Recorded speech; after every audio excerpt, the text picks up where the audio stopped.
제가 잠깐 메시지 하고요. 정성 교사님이 또 말씀 주시면서 우크라이나 현장 같이 한번 나누시고 뭐 지금은 뭐 뉴스 잘 안 나오니까 기억하실지 모르겠습니다만 아직도 우크라이나 계속 전쟁 중에 있고요. 언제 끝날지 모르는 전쟁 중에 거기 또 단합한 교회들이 여러 개 많이 있고 그런 가운데 또 기도하면서 오늘 또 같이 말씀을 그 현장 놓고 같이 말씀 받기를 원합니다.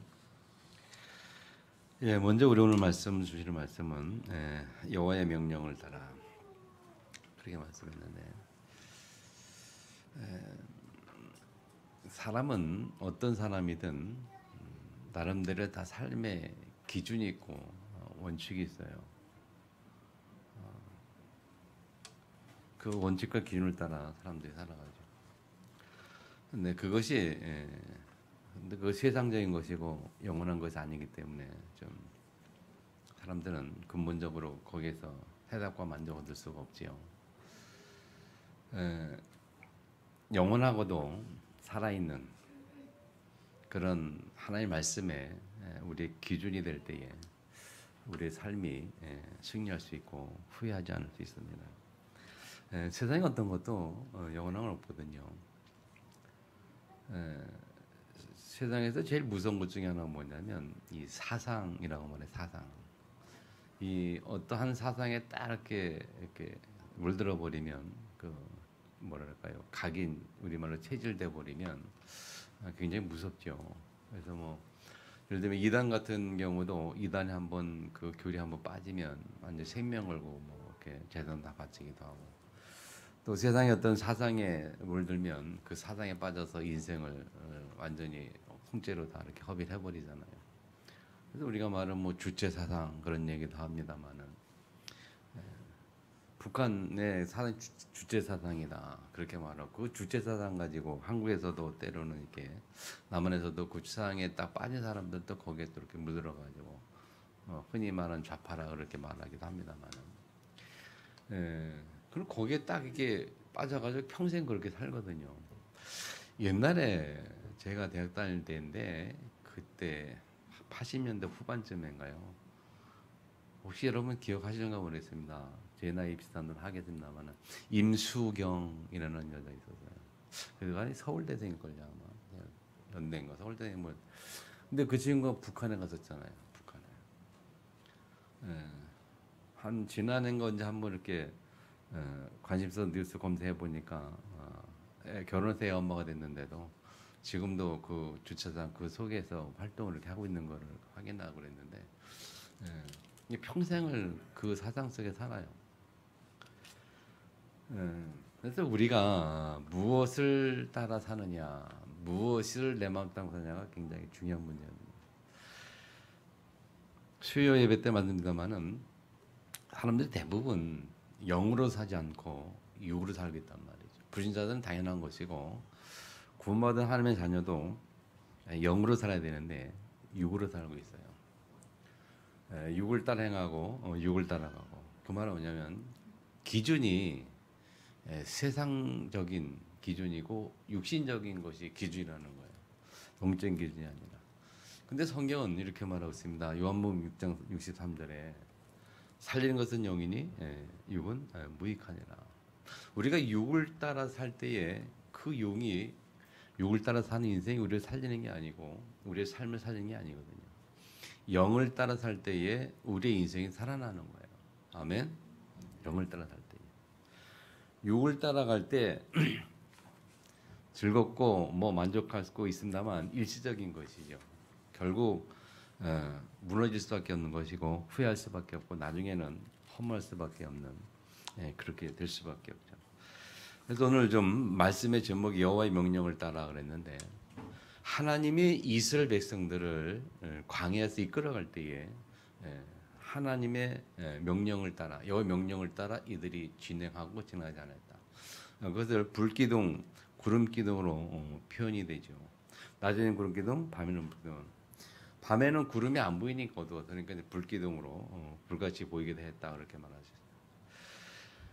그 말은 다른 표현하면 오늘 보내본 여호와의 명령을 따라 그렇게 기록을 쭉 해놨어요. 하나님의 명령을 따라 그들은 행진하였다 그 말이죠. 하나님의 말씀이 가라면 가고 아니면 아니고. 이게 구름이 머물렀다. 그러면 그 성막에 머물 때는 가지 아니하고 그 성막에 머물렀고 1년 뭐 하루든 한 달이든 1년이든 계속 머물러 있었거든요. 구름이 거치면 또 가고. 그렇게 본문에 준 내용이에요. 그래서 그 말을 여호와의 명령을 따라갔다 그렇게 또 해석을 하고 있죠. 자, 이렇게 우리가 여호와의 명령을 따라 하나님의 말씀을 따라가게 하는 이유가 뭐냐? 하나님 말씀을 따라갈 때에 우리에게 주시는 축복이 뭐냐? 그 말입니다. 하나님이 왜 이 광야 길 가는 이스라엘에게 당신의 말씀을 따라 가라고 했는지 세 가지 이유를 찾아보면 첫 번째, 우리에게 하나님의 능력을 체험하기 위함이고 하나님의 능력을 주기 위함입니다. 왜 그런가 하면 우리 인생에는 많은 문제들이 있어요. 수많은 문제들이 있는데 그 문제를 우리가 해결할 수 없어요. 그래서 그 문제를 너희들이 해결하려고 하지 말고 하나님께로 가져와라. 어떤 문제든 대부분 우리가 해결할 수 있는 문제 별로 없거든요. 하나님께서는 하나님께 가져오라는 거예요. 성경에 보면 탕자 이야기 나오잖아요. 탕자가 많은 거 가지고 세상에서 자기 남대로 살아보려고 성공해보려고 아버지 유산을 미리 이렇게 나눠가지고 달라 그래서 세상 가서 열심히 살아보려고 나갔단 말이죠. 근데 살다 보니까 자기 마음대로 되지 않잖아요. 결국은 가져나간 재산 다 털리고 하나도 없어지게 됐단 말이에요. 갈 데가 없어가지고 그래도 아버지께 다시 돌아야 되지 않겠냐. 내가 뭐 면목이 없지만 아버지는 받아줄 거 아니냐. 그래가지고 다시 돌아가잖아요. 그 탕자가 돌아갈 때에 아버지께 가져갔던 걸 다시 다 가지고 다 회복해 돌아갈 수가 없었던 거예요. 잃어버렸으니까. 그래서 완전히 망한 모습 그대로, 완전히 무너진 모습 그대로 간 거죠. 그때 아버지가 그를 얼마나 반겨맞아줍니까? 너 돌아온 것마다 됐다. 얼마나 반겨합니까? 하나님이 우리에게 원하는 것은요, 뭔가 우리에게 요구하지 않고 어떤 우리가 성공적인 삶이나 또는 열심히 하거나 열심히 노력하거나 뭐 해야 되나 율법적 윤리적 도덕적으로 뭐 하려고 하는 그런 원하는 것이 아니고 하나님은 우리의 모습 그대로 받기를 원합니다. 내가 가진 이 모습 그대로, 연약한 모습 그대로, 수많은 문제를 끌어안고 사는 내 모습 그대로 하나님은 당신 앞에 나오기를 원하셔요. 아멘. 이스라엘 보고 말하는 거 뭐냐? 너희들의 모든 문제를 해결할 수 없으니까 그대로 내 앞으로 나오라. 그래서 하나님만 바라보라는 거예요. 모든 문제를 가지고 함께 나오란 말은 두 번째 하나님만 바라보는데 오직 언약이 뭐냐? 오직 언약. 하나님 앞에 나아가면 하나님이 우리에게 주시는 오직 유일한 언약이 있어요. 그 말은 나만 바라보라. 나만 바라보라. 하나님만 바라보라. 오직 언약은 오직 하나님만 바라봐라. 오직 그리스도 아니면 안 되니까 나만 바라보고 그러면 오직 그리스도의 비밀을 통해서 모든 문제 해결해 주시고 우리와 함께 하시다고 하는 게 약속이거든요. 이 구약에는 그때는 그리스도 예수님께서 안 나오셨으니까 그런 의미로 내게 나오라. 그래서 구름 기둥 불 기둥으로 인도하시고 역사하신 거예요. 그래서 모든 문제를 하나님께 가지고 가서 오직 하나님만 바라보면 사실 문제는 문제가 아니죠. 우리가 잘 생각해 보면 우리 모든 문제가 많이 있지만 그러나 그것을 하나님 앞에 나아가서 하나님만 바라보고 오직 하나님께 기도한다면 문제는 문제가 아님을 알게 돼요. 왜? 내가 바라본 하나님은 전능자시니까. 내가 바로 하나님은 모든 문제 해결하신 분이고 그리고 내가 바라본 하나님은 창조주시고 지금도 우리에게 생명으로 함께 하시는 분이기 때문에 아멘. 다니엘이 포로 잡혀갔을 때에 거기서 또 문제가 있을 때에 다니엘이 살려달라고 기도 안 했거든요. 자, 법을 통과시키고 그래서 예루살렘에 기도하면 우상해가지고 죽는 그런 상황에서 그 모든 걸 다 아는 상황에서 다니엘이 하나님 앞에 기도했을 때에 다니엘 10장에 보면 뭐라고 표현합니까? 성경 표현하기를 감사하였더라. 예루살렘을 향하여 하루에 3번씩 하던 그대로 그거 하면 이렇게 죽는 줄 알고도 그대로 그냥 기도했는데 뭐라고 그냥 감사하였더라. 평소에 하던 대로 감사했더라.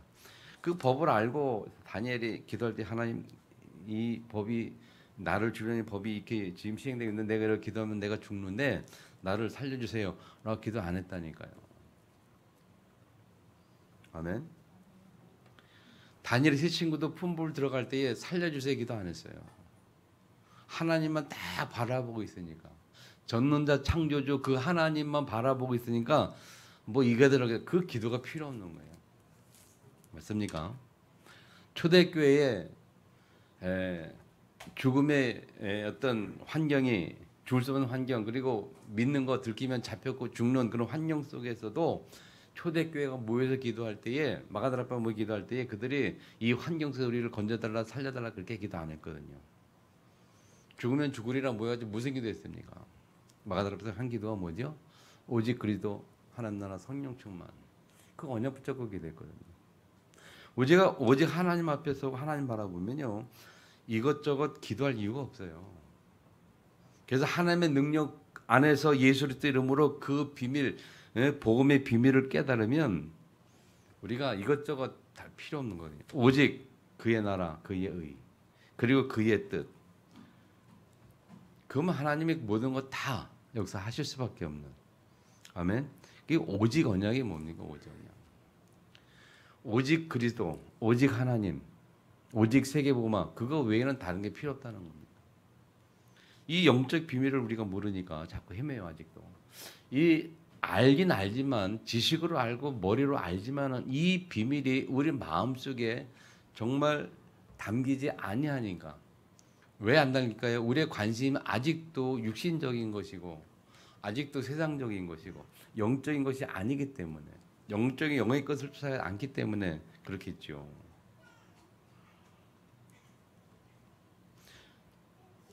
그 구약에서 하나님 이스라엘 백성들에게 왜 이렇게 하셨느냐? 이스라엘 백성들이 뭡니까? 지금까지 살아면서 만약 홍해도 건너고 또 10가지 시험다고 이렇게 쭉 오는 동안에 그럼에도 불구하고 또 광야에서 또 불평만 하잖아요. 물이 안 나오면 왜 안 나오냐 뭐 불평하고. 그들에게 하나님만 바라보도록 하기 위해서 구름기둥 불기둥으로. 그래서 구름기둥이 청막이 임할 때는 너희들 떠나지 말라. 여기에 있으라. 1년이든 3개월이든 몇 년 거기 있으라는 거예요. 그러니까 구름기둥으로 딱 그들을 보호해 놓고 그 안에서 오직 하나님만 바라봐라. 아멘. 맞지요? 구름기둥이 머무를 때는 그들이 떠나지 아니하였다. 어디에 머무를 때? 성막 위에 머물렀어요. 그래서 이들이 성막에서 떠나지 아니하였다 그랬거든요. 마찬가지입니다. 오늘날도 우리가 이 예배, 하나님 앞에 예배드리는 이 성전, 그리고 이 성전에 드리는 그 예배, 이 예배가 우선이어야 되고, 아니면 이 예배를 통해서 하나님 만나고 오직 하나님만 바라보는 그것이 될 때에, 그래서 영적으로 우리가 살아나고 영적 힘 얻을 때에 그때에 세상에 나가라 그런 말이에요. 그 전에는 나가지 마라. 이 이스라엘 백성들이 광야 간 동안에 그 애굽에 있었던 그런 옛 사상, 옛 생각, 예수 믿지 않는 그런 것들을 다 벗어버리고 빼내버리고 새로운 것으로 강의시키고 뿌린 체질에서 거기에 머물라는 거예요.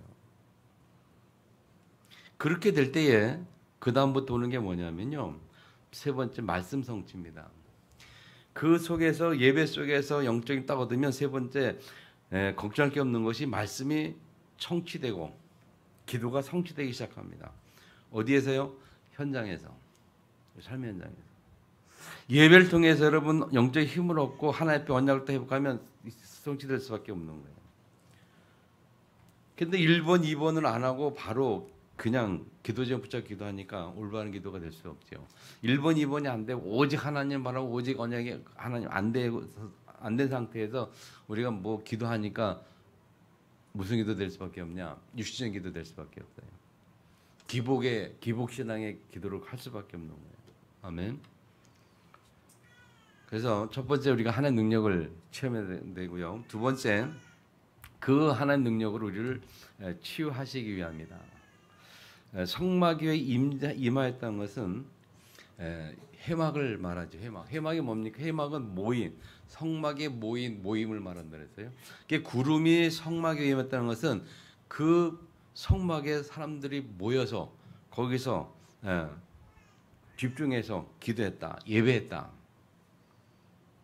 그래서 그 회막에 그 모인 이유는 세 가지 써놨다. 새로운 각인 뿌리 체질로 바꾸라는 의미란 말이에요. 한 달이든 두 달이든 1년이든 거기 모여 있으라 그 말은 너네들이 새로운 체질, 새로운 각인 체질 되기 전에 거길 떠나지 말라. 그래서 구름 기둥을 성막에 머물게 하고 그곳에서 이스라엘 백성들을 한 달이든 1년이든 머물게 했던 이유는 바꾸기 위해서. 새로운 능력을 주시고 하나님의 새로운 능력으로 치유하기 위해서 바꾸라는 거예요. 뭘 바꿔야 됩니까? 새로운 각인을 바꿔라. 새로운 각인은 뭘로 바꿔야 됩니까? 그리스도로 각인시켜라. 우리 머릿속에, 우리 생각 속에 오직 그리스도 각인시켜라. 오직 그리스도 언약 붙잡고 세상 나가야 승리합니다. 아멘. 오직 그리스도 언약이 아니면 이것이 안 되고 세상 나가면 실패할 수밖에 없어요. 맞죠? 더 나가서 오직 새로운 뿌리를 바꿔라. 뭘로? 뿌리는 뭡니까? 말씀으로. 우리 삶 속에 세상 살아갈 때 우리 삶의 뿌리가 뭐냐? 하나님 말씀으로. 아멘. 말씀을 바꾸라는 거예요. 어제 기도스쿨 면접을 했는데요. 2년 만에 새로 시작하면서 면접을 했는데 2년 지나니까 이제 학생들이 다 없어, 하나도 없어 그래가지고 새로 선출하는데 뽑는데 면접을 했어요. 근데 그 고1 중3 고1짜리인데 제가 담당이 이제 신앙 부분 파트 이렇게 담당하는데 그 아이에게 이렇게 하면서 강단 메시지 물어보고 이렇게 체크하거든요. 강단 메시지 잘 기억하고 그리고 성과 함성 얼마나 하고 있는지 이렇게 몇 가지 해봤더니 제가 말하는 성과보다 다 외우는 거예요. 암송을 다 하는 거예요. 그래서 기특해가지고 너 성과를 얼마나 많이 외우냐 했더니 복음 성과 100곳을 거의 다 외웠네요. 야, 그 언제 이렇게 외우냐 그랬더니 교회에서 계속 이렇게 해가지고 뭐 교회 서밋스쿨 프로 있어가지고 외웠다 소리 하던데 기특하더라고요. 애가 아주 반듯해 신앙이 말씀 정확히 붙잡고 기도하고 학업도 괜찮고 그렇게 말씀으로 딱 암송을 이렇게 하니까 애가 생활이 다르고 학교에서도 성적도 그러고 면접해 보면서 느낄 수 있거든요. 우리가 하나님 말씀을 암송하는 만큼 암송되어지는 만큼 우리의 삶이 바뀔 줄 믿으시기 바랍니다. 하나님의 말씀이 우리 속에 들어오는 만큼 우리가 바뀌게 돼 있어요. 말씀을 암송할수록 묵상할수록 우리 삶의 뿌리가 바뀌는 겁니다. 새로운 것으로. 내 생각이 아닌 하나님 생각으로. 내 말이 아닌 하나님의 말씀으로. 아멘. 바뀌는 거예요. 더 나아가서 세 번째 새로운 체질. 체질이 뭡니까? 우리 체질이 뭐야 되느냐? 새로운 체질. 기도 체질. 따라합시다. 기도 체질. 우리가 기도 체질이 돼야 돼. 기도 체질. 그래서 이제 우리 교회가 기도 체질 되기 위해서 저부터 애를 쓰잖아요. 새벽 기도부터 시작하고 금요 기도도 같이 모이고 있는데 여러분 기도 체질로 도전하시기를 축복합니다. 여러분 아니도 혼자 매일 나와요. 매일 혼자 나와서 매일 혼자 기도합니다. 말씀인 대로 지난주 말씀드린 축복 할인이 복을 주리라 계속 기도하고 있어요. 이제까지 못한 축복을 마음껏 할 수 있도록 계속 기도하고 있고. 아멘. 여러분은 무슨 기도합니까? 여러분은 어떤 기도하라고요? 여러분도 축복에 대한 누굴 축복하라고요? 여러분은 현장을 축복하고 여러분 가정을 축복하고 그랬잖아요. 그죠? 네. 여러분은 축복하려니 복을 주할 때 어떤 개념으로 내가 가정을 축복하면 하나님이 가정에 복을 줘. 내가 현장을 축복하면 하나님 현장을 복을 주고. 아멘. 언약 붙잡고 기도하세요. 저만 하는 게 아니라 같이 하는 축복 누리면 좋잖아요. 아멘. 저는 여러분을 축복하면 하나님 여러분의 복을 주고 여러분은 현장을 축복하면 여러분을 통해서 하나님이 현장에 복을 주고 그래서 여러분 말씀드린 것처럼 여러분 현장에 하나님이 그 성에 파송된 대사 축복의 주인공으로 파송한 사람이라는 거예요. 여러분 가정에 하나님이 축복의 주인공으로 파송했다는 거예요. 그래서 여러분이 가정에서 복을 축복해야 돼. 축복해야 돼. 현장을 축복해야 돼. 아멘. 축복 기도를 계속 하다 보면 생각이 바뀌어요.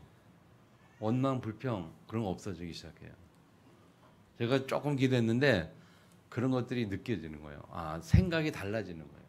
사람의 생각이 달라져요. 청소하니까. 승리하시기를 축복합니다. 새로운 체질, 기도 체질. 자, 세 번째 후대가 살아납니다. 이렇게 되면 우리를 통해서 후대가 살아나게 돼요. 그래서 1번, 2번 자 이렇게 되면 우리 부모가 이 플랫폼 파스막 안테나가 될 수밖에 없고 그렇게 되면 후대가 살아납니다. 그래서 이 플랫폼이라는 왜 쓰냐면 플랫폼이 뭡니까 여러분? 플랫폼 영어 단어 의미는 아니잖아요. 뭐 우리말하면 정거장 같은 거 많은 사람들이 많이 모이는 곳, 그 모여 서로 소통하고 그러는 게 플랫폼의 의미인데 이 우리가 이 쓴 의미는 뭐냐면 우리가 플랫폼이란 말은 하나님이 나를 통해서 많은 사람들이 살아나는 그 플랫폼이라는 거예요. 그래서 플랫폼의 의미가 좀 쉽게 설명하면요. 여러분 우리가 사람의 말에 기준을 두지 말고 하나님의 말씀에 기준을 두고 복음으로 모든 것을 보고 사람을 살리는 사람 되는 것. 살리는 사람이 되는 것이 플랫폼이에요. 어렵게 생각하지 마시고 플랫폼이냐. 내가 사람의 말에 기준을 두지 말고 하나님의 말씀에 기준을 두고 복음으로 모든 걸 보면서 살리는 사람. 사람을 살리는 사람 되는 것이 플랫폼이에요. 원년 붙잡길 바랍니다. 그렇게, 예. 자, 하나님의 능력을 체험하고 하나님의 능력으로 우리가 새로운 각인 뿌리 체질로 변화되면 이렇게 될 수밖에 없죠. 그렇게 되면 두 번째 따라오는 게 파수망. 사단에게 속지 말고 내 안에 계신 그리스도의 빛을 누리는 게 파수망이에요. 파수 어렵게 이해하지 마시고 쉽게 사단에 속지 말고 내 안에 계신 빛 대신 그리스도를 누리는 거. 예, 플랫폼이 딱 되면요, 내가 그리스도를 누리는 파수망. 그리스도를 누릴 수밖에 없고 그 그리스도를 누리는 것을 보는 거예요, 사람들이. 아, 복음 받고 그리스도 안에 있으면 저렇게 되는구나, 누리는구나 보는 것, 그게 파수망이에요. 아멘. 등대잖아요, 파수망 등대. 자, 세 번째 안테나. 안테나가 뭡니까? 우리 삶의 모든 것 속에서 하나님의 음성을 듣는 겁니다. 우리 세상에 우리 삶 속의 모든 사건, 모든 문제, 모든 갈등, 모든 위기 속에서 하나님의 음성을 듣는 그게 안테나예요. 우리가 어떤 사건이든 어떤 문제든 어떤 갈등이든 그 속에서 우리의 안테나가 어디로 하나님께 향하여 있어서 하나님의 음성을 듣는 것, 그 의미가 안테나예요. 그렇게 되면 이렇게 세 가지 우리가 되면 당연히 이 우리의 모습이 렘넌트들에게 전달될 수밖에 없다. 그때에 우리 자녀들이 우리를 보고 여러분 세상 살리는 플랫폼, 빛과 소금을 감당하는 파스망, 모든 것을 사는 음성을 듣는 그런 렘넌트로 자라가게 된단 말이에요. 아멘 안 하시네. 우리 자녀가 말이죠. 어떻게 됩니까? 앞으로 우리 자녀들이 플랫폼 파스망 안테나로 인생을 살아갈 수 있도록 우리 자녀들이 어딜 가든지 플랫폼 돼가지고 가는 곳마다 사람을 살리는 그런 정거장 플랫폼 역할, 그리고 그리스도를 누리는 것이 뭔가를 보여주는 복음의 뭔가를 보여주는 파스망, 그러면서 모든 환경 어떤 환경 속에서도 하나님의 음성을 들으면서 절대 낙심하지 아니하고 절망하지 아니하고 넉넉히 이기는 승리의 삶. 그런 렘도 되면 끝나는 거 아니겠습니까? 그럼 우리가 어떻게 됩니까? 우리가 먼저 그렇게 되게 하나님 능력을 체험하고 치유를 통해서 참된 치유를 통해서 그렇게 우리가 돼야 되겠고 그것이 전달되는 겁니다. 아멘. 결론 맺습니다, 여러분. 이스라엘 백성들이 광야를 구름 기둥, 불 기둥으로 인도받은 것처럼 우리가 이 땅 위에 살아갈 때에 하나님의 말씀을 따라가야 돼요. 예배를 통해서 그러니까 하나님 말씀이 우리에게 회복이 안 되면 여호와의 명령을 따라갈 수 있는 상태가 안 되면 이 성막에 머무르는 것처럼 우리가 예배에 집중하고 예배를 통해서 그 힘이 회복이 돼야 돼요. 그래서 하나님의 말씀을 따라갈 영적 힘이 회복되는 그 예배. 아멘. 하나님의 말씀을 따라갈 능력이 회복이 되는 그 예배. 그 속에서 이 세상의 삶을 살 수가 있고 그 속에서 영적 힘을 얻어서 하나님 앞에 사명을 감당할 수 있을 줄 믿습니다. 아멘. 기도하고 우리 이어서 말씀 듣겠습니다. 살아계신 아버지 감사합니다. 오늘 여호와의 명령을 따라 말씀 주신 아버지 하나님, 이 땅에 사는 동안 하나님의 능력을 체험하고 그 말 하나님 모든 것 속에 하나님 바라볼 수 있도록 은혜 주시고 그 안에서 참된 하나님이 주시는 새로운 강의 브리체즈를 말미암아 하나님 우리가 후대를 살리는 하나님 플랫폼 역할, 하나님 후대를 살리는 그리스도를 누리는 파수망대 역할, 또 하나님 모든 것을 하나님 말씀, 하나님 음성을 들을 수 있는 안타 역할로 감당할 수 있게 하시고 그래서 그걸 통해서 하는 후대가 사는 하나님의 축복 속에 들어가도록 주님 역사하여 주옵소서. 예수님의 이름으로 기도합니다. 이어서 우리 성도님 말씀 주겠습니다. 예, 할렐루야. 예, 우크라이나 복음화를 위해서 늘 위해서 기도해 주시고 이렇게 헌신해 주셔서 감사드립니다. 우리 사람에게 있어서 가장 중요한 것은 영혼이 구원을 받아야 됩니다.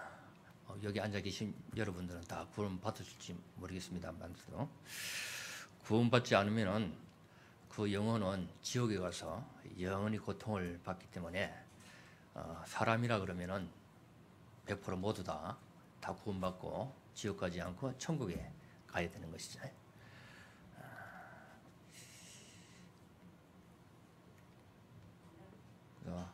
인간의 문제가 한마디로 하면은 죄 문제입니다. 죄로 말미암아 하나님을 떠나게 되고 하나님을 떠난 인간을 마귀가 잡아서 평생 종으로 부리다가 죽고 난 다음에는 그 영혼을 데리고 지옥 가서 영원히 고통을 주게 되는 것이죠. 이 죄 문제를 해결받아 버리면은 하나님을 만나게 되고 하나님 만나게 되면은 구원을 받는 것이죠. 그래서 사도행전 2장 38절에 보게 되면은 베드로가 말하죠. 너희가 회개하라. 그리고 예수 그리스도의 이름으로 세례를 받고 제사함을 받으라. 그리하면은 성령을 선물로 받으리라. 구원은 하나님을 만나는 것인데 하나님 만나는 것은 성령을 받는 것입니다.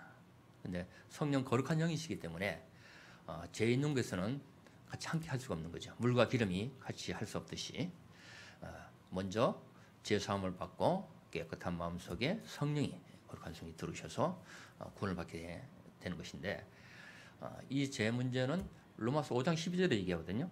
한 사람으로 말미암아 죄가 들어왔고 그 죄로 말하면 모든 사람에게 죄가 임했다. 로마서 3장 23절 모든 사람이 다 죄인이라고 그러고요. 로마서 3장 10절은 의인은 없나니 한 명도 없다. 이 땅에 모든 사람이 다 죄인인데 그런 원죄를 얘기하는 거지. 아담이 지은 원죄. 태어날 때 갓난아기가 잡은 죄는 없어 원죄를 가져 나오기 때문에 로마서 6장 23절에 죄의 삭은 사망이라. 그래서 한 번은 반드시 이 땅에 와서 죽게 되는데 그건 죄 때문에 그런다는 거예요. 그리고 히브리서 9장 27절에는 한 번 죽는 것은 정한이 치고 그 후에는 심판이 있으리라.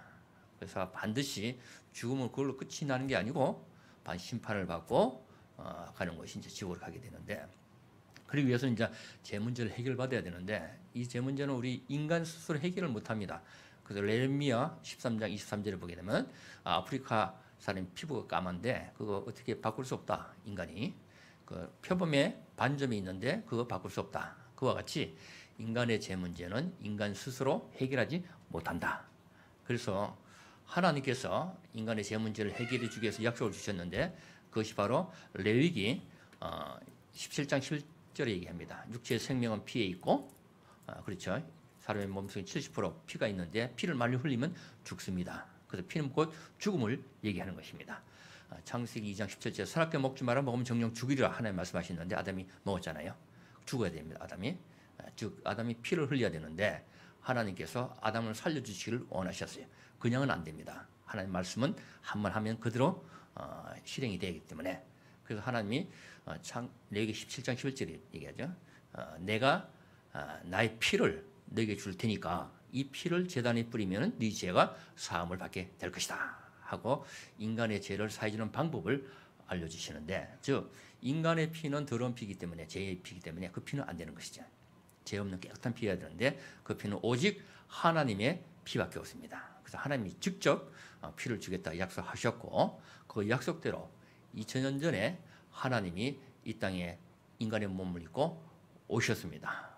오신 그분이 바로 그리스도인데 그리스도가 바로 예수님이신 것이죠. 그래서 누가복음 2장 10절 11절을 보면 양치기에 천사가 와가지고 알려주잖아요.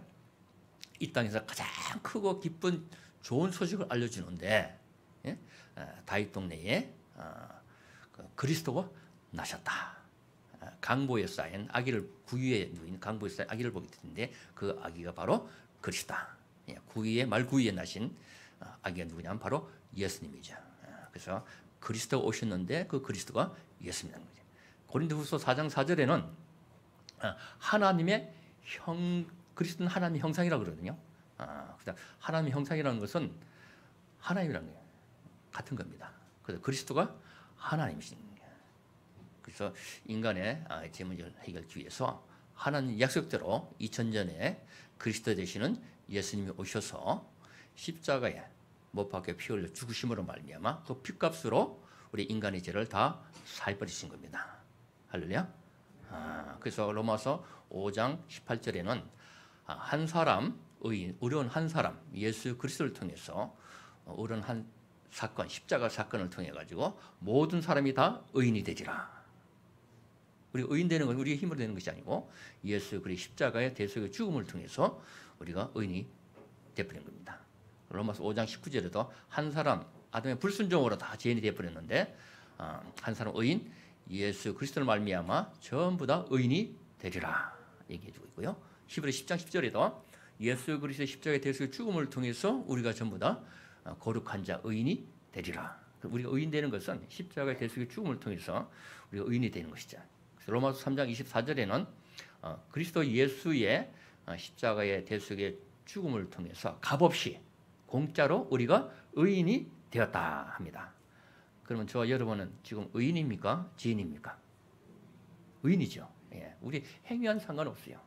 2000년 전에 우리가 태어나지도 않았는데도 불구하고 우리의 모든 죄를 2000년 전에 예수님 십자가에서 다 감당해 해결해 버리신 겁니다. 그래서 요한복음 19장 37 얘기죠. 다 이뤘다, 다 끝냈다고 예수님 마지막으로 돌아가신 말씀하셨잖아요. 우리 모든 죄 문제가 십자가의 피로 다 끝이 난 것입니다. 그래서 히브리서 9장 12절에는 염소와 송아지 피로 아니고 자기 피로 영원한 속죄를 이뤘다 했고요. 히브리서 10장 10절에도 보면 단번에 예수의 십자가의 죽음을 통해서 단번에 영원히 완전히 우리의 죄 문제를 끝내버렸습니다. 그래서 이제 누구든지 예수를 믿으면 의인이 되어버리는 거예요.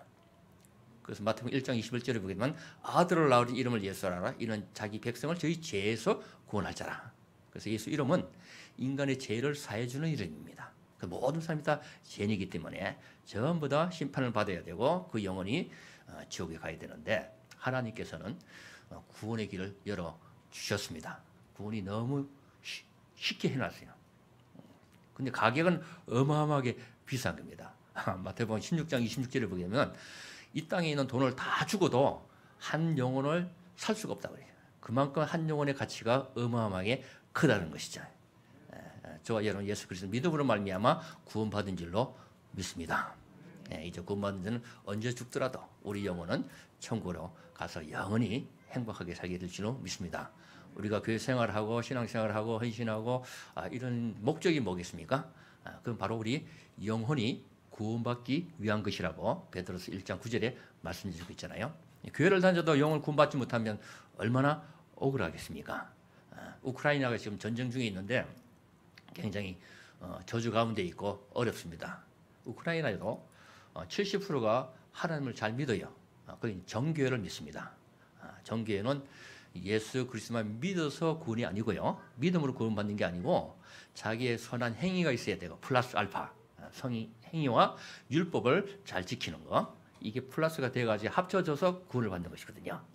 그렇게 되면은 갈라디아서 1장 6절에서 10절에 보면 사도 바울이 얘기하죠. 내가 전한 복음 외에 다른 거 전하면은 저주를 받는다. 지금 유럽이 많은 교회들이 문을 닫고 거의 다 폐쇄되고 있어요. 유럽이. 그래서 껍데기는 교회인데 안에 들어가면은 술집으로 바뀌어 있고 또 모슬림들이 예배를 사가지고 드리고 있고 교회로 바뀌고 이런 상태입니다. 왜 유럽의 많은 교회들이 그렇게 문을 닫게 될까요? 왜냐하면 올바른 복음을 전해주는 것이 아니라 다른 복음, 전해주니까 저주를 받게 되는 것이에요. 제가 그 우크라이나에 있을 때 내비게이션 자동차 안내하는 길 내비게이션 하나 샀어요. 사가지고 러시아 대사관을 딱 쳐서 안내를 따라가는데 저 산 꼭대기로 데려가더라고요. 그게 아니잖아요. 대사관 산 꼭대기 있을 리가 없잖아요. 그래가지고 물어 이제 물어서 갔더니 평지. 이거 잘못 알려준 거죠. 그래서 비싸게 주고 돈 주고 산 건데 그거 필요 없잖아요, 그죠? 차라리 없으면 고생을 덜 했을 텐데 그래가지고 비싸게 샀어도 엉터리니까 잘못 가르쳐주니까 그 쓰레기통이 버려버렸어요.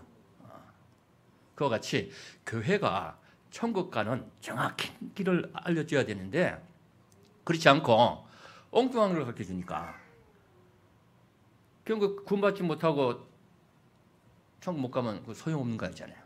그래서 지금 우크라이나가 그 저주받고 전쟁을 어려운 것도 바로 이 올바른 복음이 전해지지 않고 정확한 복음이 전해지지 않고 다른 복음이 전해지기 때문에 하나님께서 그 문을 닫게 하고 저주가 임하게 되는 것이죠.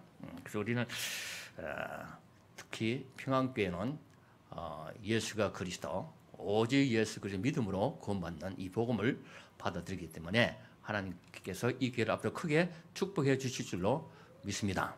그래서 마태복음 1장 12장 21절에 보게 되면 이 땅의 모든 사람들이 다 그의 이름을 듣기를 소원하고 기다리고 있다 그러거든요. 그의 이름이라는 것은 바로 그리스도 되신 예수님이죠. 예수 그리스도의 이름을 듣기를 원하고 소원하고 기다리고 있고 누가복음 24장 47절에 보게 되면은 예루살렘부터 시작해서 저 땅끝까지 가서 그의 이름 예수 그리스도의 이름으로 가서 전해주고 죄사함을 주라는 것이죠. 그리고 구원을 시키라는 것입니다. 그래서 여호수아 1장 3절에 보게 되면은 하나님 여호수아에게 주신 말씀이죠. 네가 발바닥으로 밟는 땅은 다 내게 주었느니 라고 얘기합니다. 지금 전 세계의 문제가 뭐냐면은 복음을 주셨는데 사람이 그걸 종교로 바꿔버린 겁니다. 종교는 자기 힘과 노력에 의해서 구원을 받는 것이거든요. 복음은 그냥 공짜로 선물을 받는 것이고요. 그래서 에베소 2장 8절에 보게 되면 그의 은혜로 인하여 믿음으로 말미암아 구원을 받았으니 이것은 너에게서 난 것이 아니고 하나님의 선물이라 얘기합니다. 그래서 구원은 선물이요.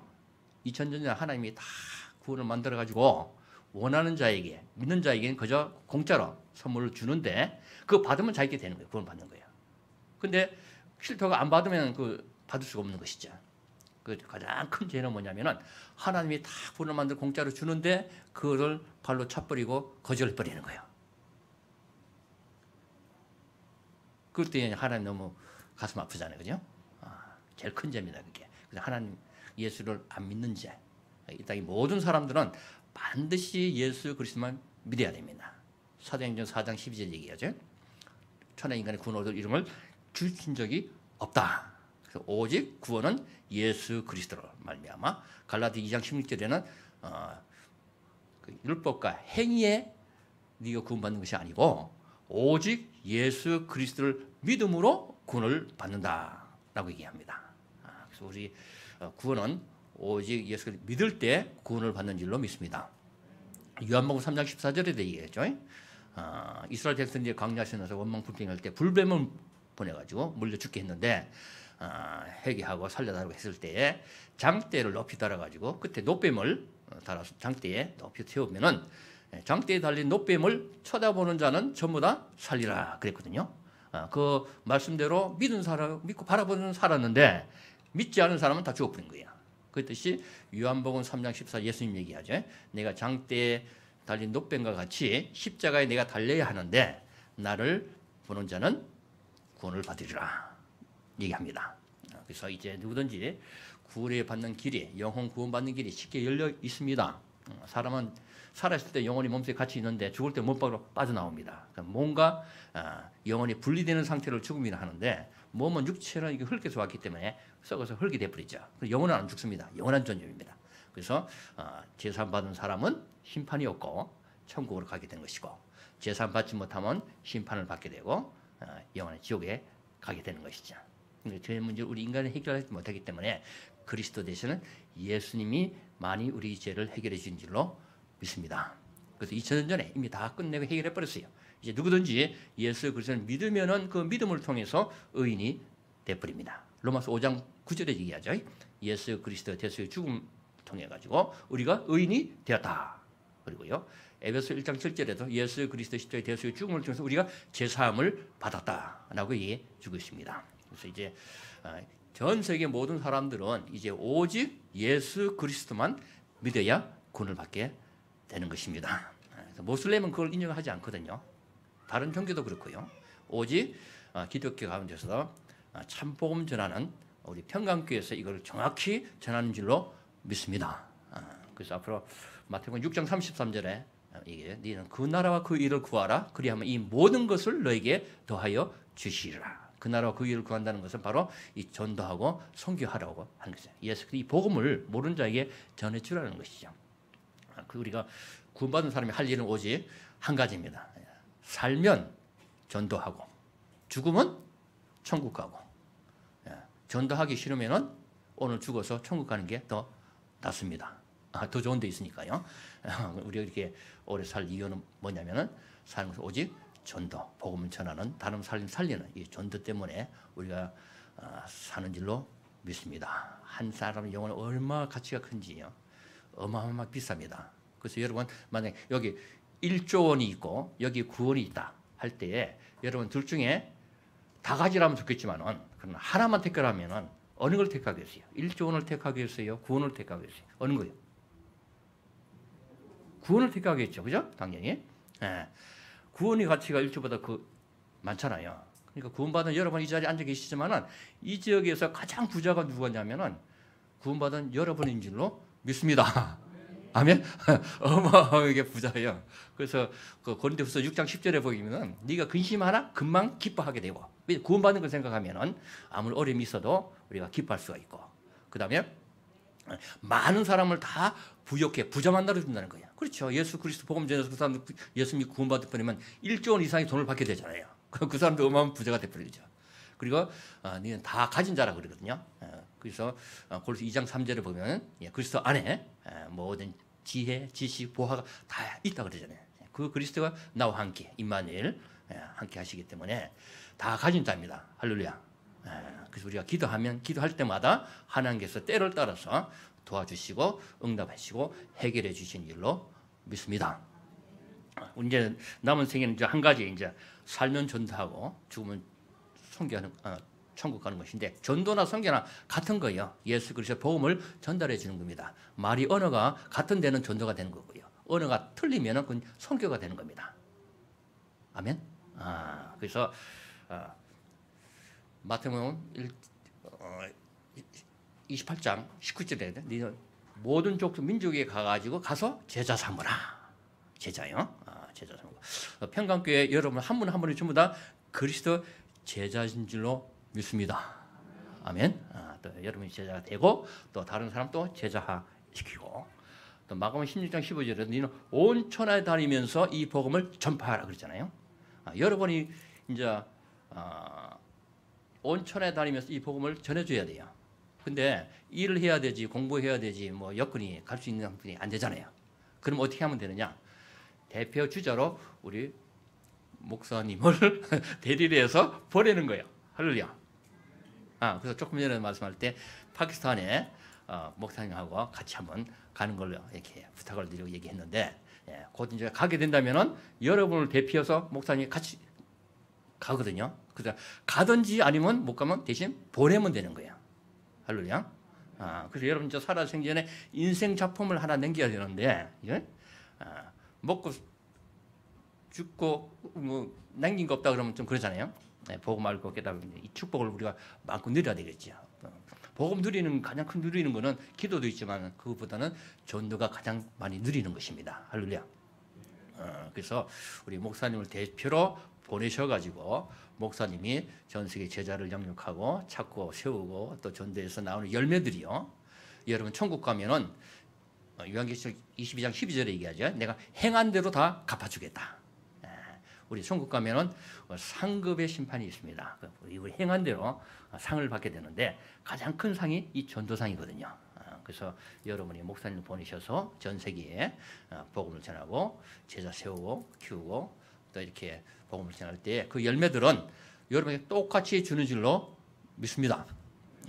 그래서 앞으로 평강교회를 통해서 237 5천 종족의 이 그리스도 복음이 잘 전달되어서 생명 살리는 역사가 있게 되기를 축원합니다. 그 우크라이나가 지금 전쟁 중에 있는데요. 우크라이나가 그 러시아하고는 원래 같은 나라였어요. 기원 후 800년부터 1300년 그 사이에 우크라이나 수도 키예프에 루스 공국이라는 나라가 있었어요.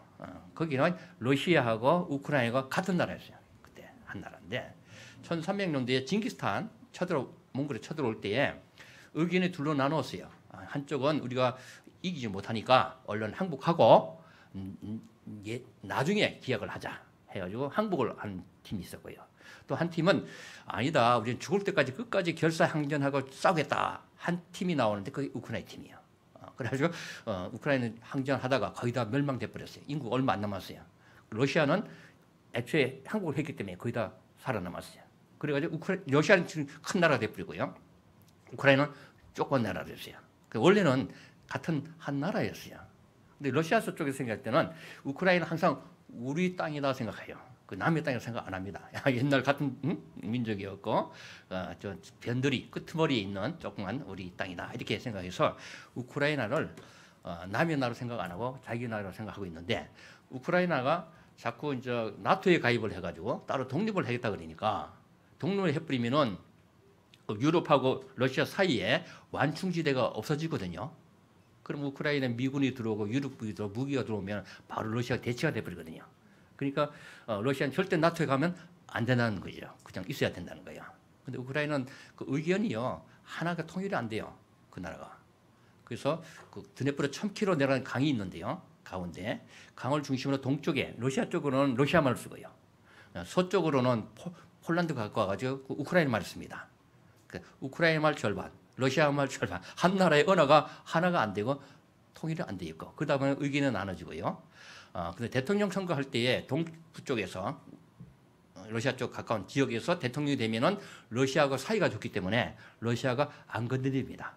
어쨌든 도와주려고 그러고 그렇게 하는데 서쪽에서 대통령이 되면요, 그 러시아를 무시해버리고 저 유럽 쪽으로 가려고 그러거든요. 그러면 이제 러시아가 못 가게 이제 서로를 이제 쓰는 거죠. 그래서 동부 쪽에서 한번 2014년에 대통령이 됐는데 서부 쪽에서 데모를 해가지고 대통령을 쫓아내 버렸어요. 쫓겨가지고 러시아 도망을 가버렸거든요. 그래서 러시아가 열받아가지고 크림반도 그걸 완전히 점령을 해서 빼들었죠. 그 크림반도는 70% 사람이 러시아 사람들이 살고 있어요. 그 땅에. 30%가 우크라이나고.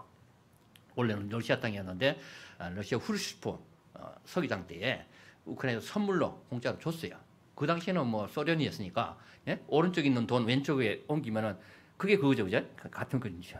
그 소련 있을 때는 뭐 그 크림반도냐, 우크라이나 줘도 그 소련 나라 안에 있는 거니까 예? 딴 데 가기 아니기 때문에 별로 신경을 안 썼는데 1991년도 15개 나라가 독립을 하면서 따로 이제 떨어져 나갔거든요. 그때 이제 욕을 해야 되는데 크림반도를 우리 거 달라고. 그때 뭐 러시아 정신이 없다 보니까 신경 쓸 그릇이 없어요. 그러면서 늘 생각할 때는 이 크림반도는 러시아, 우크라이나 게 아니고 우리 러시아 거다. 이렇게 생각하고 있고 실제로 현재 70% 주민들이 살고 있었기 때문에 러시아하고 우크라이나 사이가 좋으면은 그냥 내버려 두는데 나쁘니까 예? 러시아가 열받아가지고 크림반도를 투표를 해가지고 투표하면 뭐 러시아로 가버리죠. 예? 뺏들어가고 그뿐만 아니라 돈바스 지하라고 또 루간스크, 다네츠크 두 개의 도시가 있어요. 거기는 우크라이나 알짜배기 땅입니다. 석탄이 많이 나고 한 도시 한 철이 많이 납니다. 좋은 땅인데 그걸 이제 탐을 내가지고 그 당시 크림반도뿐만 아니라 돈바스 그 두 개 지역의 3분의 1을 또 뺏어갔어요.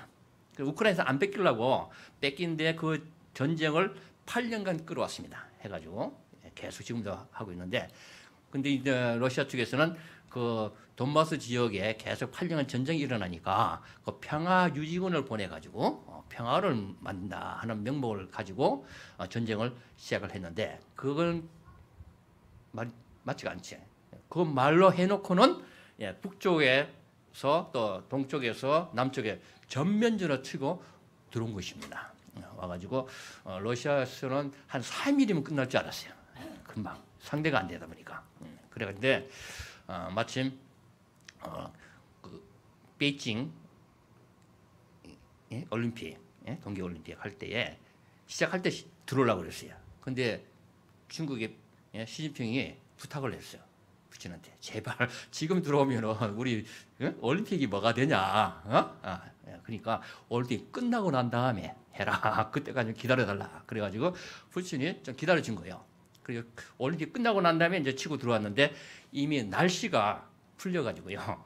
겨울에는 탱크가 아무데나 막 들어올 수 있는데 날씨가 풀리는 바람에 길이 아스팔트 외에는 탱크가 못 들어오는 거예요. 들어오면 뭐 뻘에 박혀가지고 못 가기 때문에 그러니까 한 64km를요 쭉 아스팔트 길로 해가지고 탱크 들어오다 보니까 우크라이나 앞에 세대 탱크 부숴버리고 저 뒤에 탱크 세대 부숴버리니까 이 오더가도 못하고요 길이 막혀버린 거예요. 그리고 또 하나님 또 역사해가지고요 기름이 있었는데 갑자기 하루아침에 기름이 떨어져가지고요 탱크가 움직이지 못하는 그런 기적의 역사도 일어나기도 하고요. 그래가지고 3일 만에 점령하겠다는 것이 지금 2월 14일 해가지고 3, 4, 5, 6, 7, 5개월이 지금 지나고 있습니다. 이토록 이제 이게 끝나지 않고 있는데 처음에는 미국 대통령이 우크라이나 대통령이 피나오라고 그랬어요. 비행기 보내줄 테니까 미국이 피나오라고 그랬는데 우크라이나 대통령이 비행기를 보낼 게 아니라 우리에게 무기를 달라. 우리는 결사항전하겠다. 우크라이나 사람 특징이 원래 결사항전하겠다는 그 DNA가 있어요. 몽골 때부터 그 기질이 있어가지고요 대통령으로부터 시작해가지고 하나가 단결돼가지고 결사항전하겠다 해서 이 전쟁이 지금 길어지고 있습니다. 그러다 보니까 유럽에서 무기를 대주고 미국에서 무기를 대주고 가면 갈수록 무기가 우크라이나는 많아지고 있습니다. 그리고 18세에서 60세까지 동원령을 내려가지고 남자들은 외국에 못 나게 해놨어요. 그 안에서 이제 징집해가지고 군인으로 활용할 수 있는 겁니다. 그러니까 군인도 숫자도 많아지고 무기도 많아지고 가면 갈수록 우크라이나가 좀 유리한 방면을 가고 있는데 러시아는 도와주는 나라가 없고 혼자 하다 보니까 무기는 계속 없어지고 군인도 병력을 동원할 수가 없어요. 왜냐하면 특수작전 한다 해가지고요 시작을 했기 때문에 특수작전을 해가지고 군 병력을 징집을 총동을 못 내리는 겁니다. 그래서 외국의 용병들 돈 주고 사가지고 이렇게 군을 보충하고 있는데 그러다 보니까 계속 군인 수는 줄어들고 무기는 줄어들고 우크라이나는 무기는 늘어나면서 병력은 늘어나니까 가면 갈수록 우크라이나가 좀 유리해지는 편으로 가고 있습니다. 근데 러시아에서는 지금으로 전쟁을 끝내주겠는데 조건이 뭐냐면은 그 돈바스 지역하고 크림반도하고 그 남부 쪽에 또 항구 도시가 있어요. 오데사하고 헤르손이라고 있습니다. 그거를 우리한테 주라. 그러면 여기서 끝내겠다. 그런데 우크라이나에서는 옛날에는 좀 주겠다는 말을 가졌는데 약했을 때는 지금은 뭐 좀 유리한 상황으로 가니까 못 준다. 우리가 줄 수가 없다. 오히려 빼뜨린 그 크림반도까지 돌려달라 이렇게 하니까 서로 이 의견이 안 맞는 거예요. 그러다 보니까 지금 이제 하나가 깨질 때까지 계속 이제 하는데 전쟁을 제가 봤을 때는 한 12월 달까지 앞으로 더 해야 되지 않냐. 장기전으로 가리라 이렇게 봐지는데 가면 갈수록 이제 사상자가 많이 발생하니까 서로가 이제 피가 입죠. 얼른 하나님께 비상 역사해 주셔가지고 빨리 휴전이 되고 여기서 어떻게 적당히 끝날 수 있도록 여러분 기대해 주시면 감사하겠고요. 거기에 대한 우크라이나에 대한 그 사진을 잠깐 빨리빨리 보도록 하겠습니다. 시간이 없기 때문에. 여기가 제 우크라이나 드네프라는 도시입니다. 우리나라 대전처럼 우크라이나의 중간에 있는 지역이에요. 여기는 그나마 좀 안전한 지역인데 러시아 군인들은 못 들어왔어요. 그러나 저기 위에 보이는 그 달같이 보이죠? 저기 달이 아니고요. 저희 집이 10층 건물인데 저희 집 옆에 그 로켓을 만드는 공장이 있어요. 우크라이나. 그래가지고 여기다가 미사일을 5발을 날렸는데 그 중에 한 발이에요. 아들이 지금 우크라이나 남아 있거든요. 있으면서 저걸 이제 사진으로 촬영한 동영상입니다. 근데 동영상을 시간이 없어서 못 드리고 사진만 저기 달이 아니고 미사일입니다. 저렇게 미사일로 공격을 많이 하고 있습니다. 그래서 이제 아파트에 맞아가지고 폭격을 받고 이렇게 그 러시아는 일부러 아파트 그 민간인을 타겟으로 많이 해요. 왜냐하면 공크를 줘가지고 전쟁을 항복할 수 있도록 이렇게 하느라고.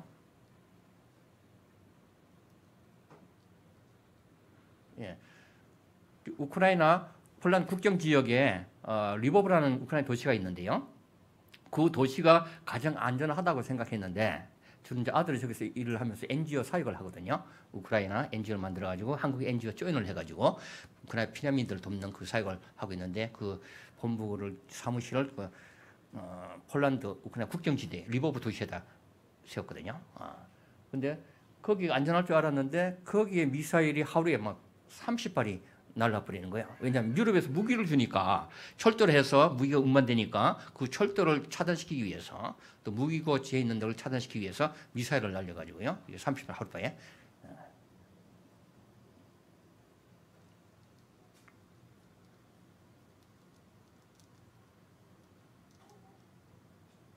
여기 이제 전쟁 구화 애들이 피해를 많이 입습니다.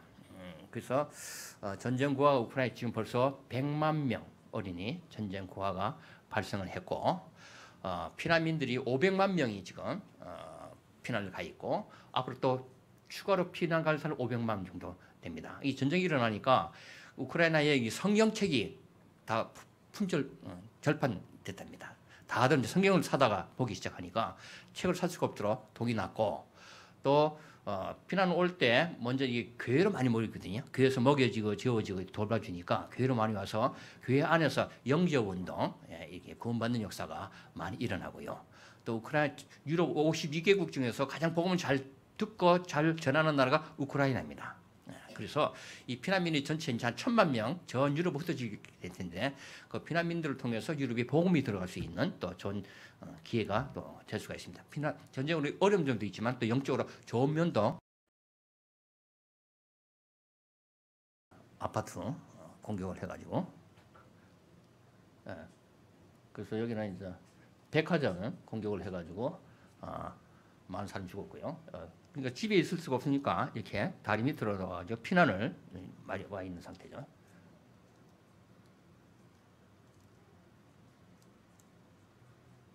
그래서 이렇게 주로 이제 교회 오든가 아니면 저 체육관에 안에서 이렇게 임시로 거처를 하고 있습니다.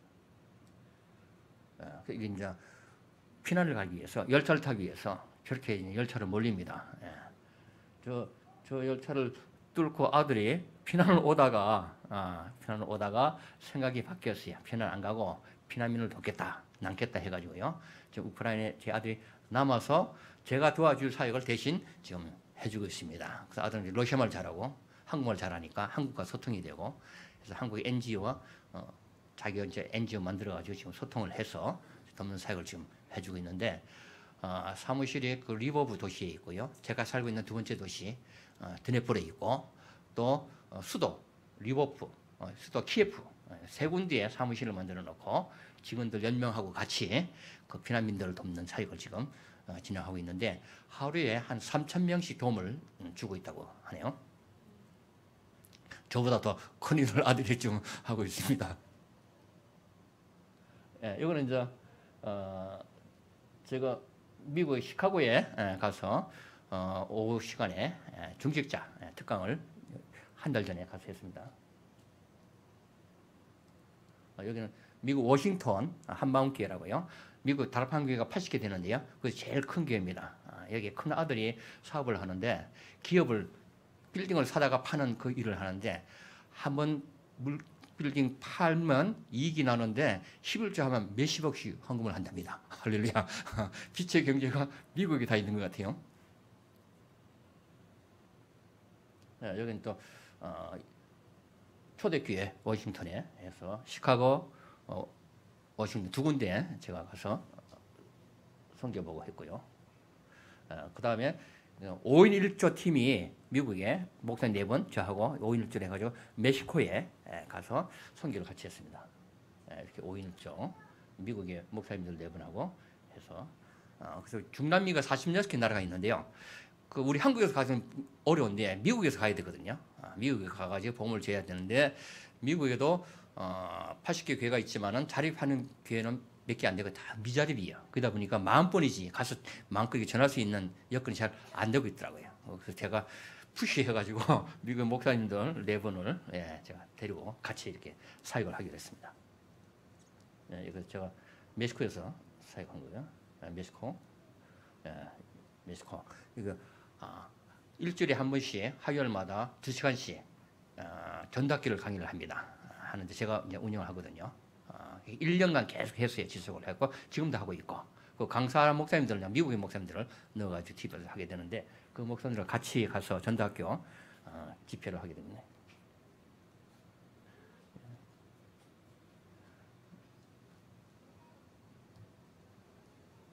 여기 이제 끝나고 난 다음에 또 교회를 멕시코를 순회하면서 사역을 했고요. 여러 교회를. 이건 각 교회들을 순회하면서 멕시코에 사역을 했습니다.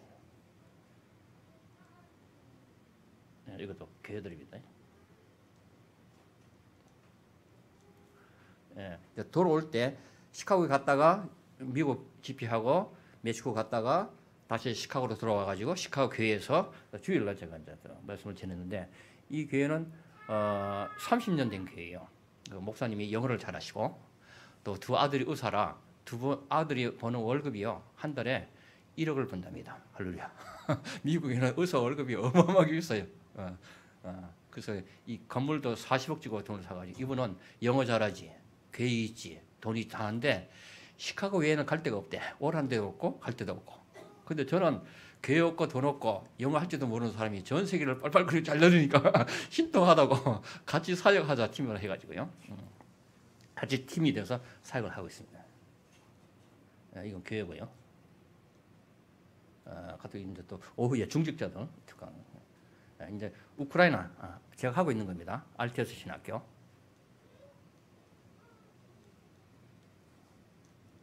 러시아 시베리아 알테스 신학교. 파키스탄 구주나왈라 알테스 신학교. 이번에 2주 전에 허가를 받았습니다. 그래서 다락방 본부로부터 허가받은 신학교가요. 알테스 3군데 있고요. 카라치 신학교, 카니얼 신학교, 파키스탄, 라오르 신학교, 인도 남부 첸나이 신학교, 인도의 신학교요. 목사님들 한 40명 지금 인터넷 줌을 통해서 공부하고 있습니다. 이게 이제 사르 고두하라는 필리핀의 신학교입니다. 석 달 전에 제가 만들었습니다. 그래서 이제 신학교가 지금 한 9군데 지금 운영되고 있고요. 이건 전도학교입니다. 우크라이나 전도학교, 멕시코 전도학교, 스리랑카 전도학교. 이제 곧 이제 한 달 후에 스리랑카 전도학교는 이제 신학교를 좀 하려고 준비하고 있습니다. 구주나랄라 전도학교, 파키스탄 타틀라이 전도학교, 카라치 허브 전도학교, 센터 전도학교, 시알코트 전도학교, 라호르 전도학교, 발로치스탄 전도학교. 여기는 파키스탄하고요, 아프가니스탄하고 그 경계선에 있는 지역인데요. 거기는 보험전은 못 들어갑니다. 핍박이 엄청 심해가지고요. 파키스탄이 그 모슬림 국가거든요. 그래서 복음 전하기 어렵습니다. 근데 지금 신학교가 여러 군데 이제 생기고 있는데 그 하나의 은혜입니다. 특별한 은혜고요. 그 인도 전도학교, 남부 전도학교,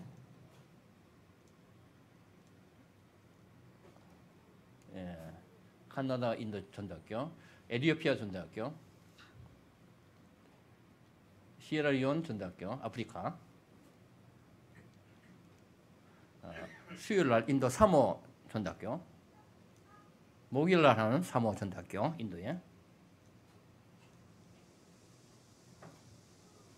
이거 어린이 주일학교 전도학교 인도에,